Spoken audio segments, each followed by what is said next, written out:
is your political experience so far? I have two answers to this. The first is that in some ways I've been involved in politics my whole adult life. I started as a student in the 80s in South Africa and got involved in anti-apartheid politics then. And that in a way has led to my career working for NGOs and charities, campaigning on a whole range of issues, disarmament, environment, social care, clean air, are amongst the issues that I've campaigned about. In terms of party politics, I have been involved with the Liberal Democrats since 2017. So that's 3 or 4 years of involvement in party politics. I joined the Liberal Democrats because of Brexit. Having worked internationally on a load of different issues, I was absolutely aghast at the fact that we could step away from such a great project, probably, I would say, one of the biggest peace projects of modern times. And so I felt compelled to get involved. So, second question, what has been your high point of the career so far? In terms of politics, it was a huge honour to stand for the Liberal Democrats in Putney, Southfields and Roehampton in 2019 in the general election. In terms of life and my career and what I do outside of politics, it was my involvement in the South African campaign to ban landmines, which was a coalition of organisations. This was in the South African late 1990s. And we persuaded the South African government, the Pretoria government, to ban a weapon in their arsenal.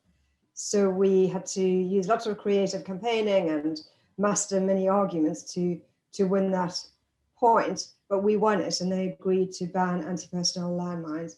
And then we pushed them and they got involved in playing a leadership role internationally in the global movement to prohibit this weapon of anti-personnel landmines. And that was obviously hugely exciting and rewarding.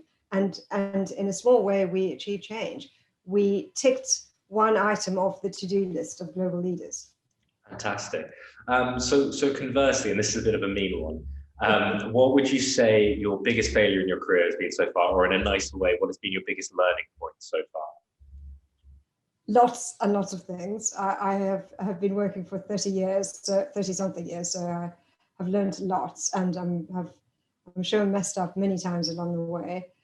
Probably my biggest learning point is about listening more.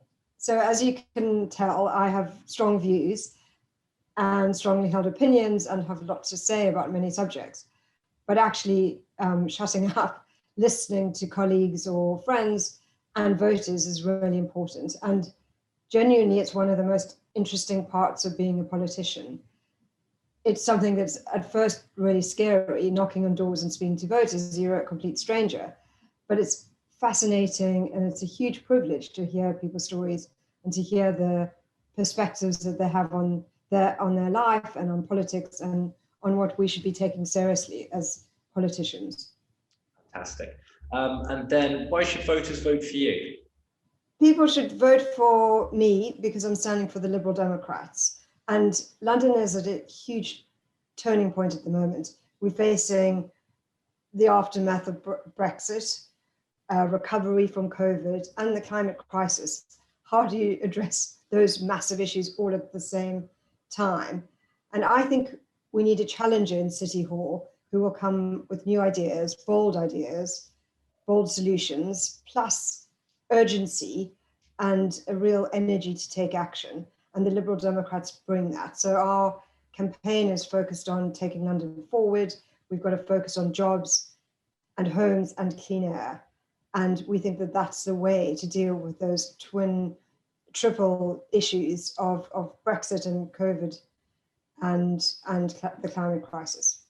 Fantastic. And then just finally, what's a light fact about you that voters may not know? Well, I make a mean chocolate brownie, but they might also want to know that I am a qualified yoga teacher. So about, must have been 15 years ago or so I qualified to be a yoga teacher. And when I first moved to Southfields, I used to teach just down the road. I used to teach a few weekly classes, and that was really fun. That's amazing. Maybe we should get you on Riverside leading a yoga exercise day. Online at riversideradio.com on your smart speaker. Play Riverside Radio. And now on DAB Digital Radio.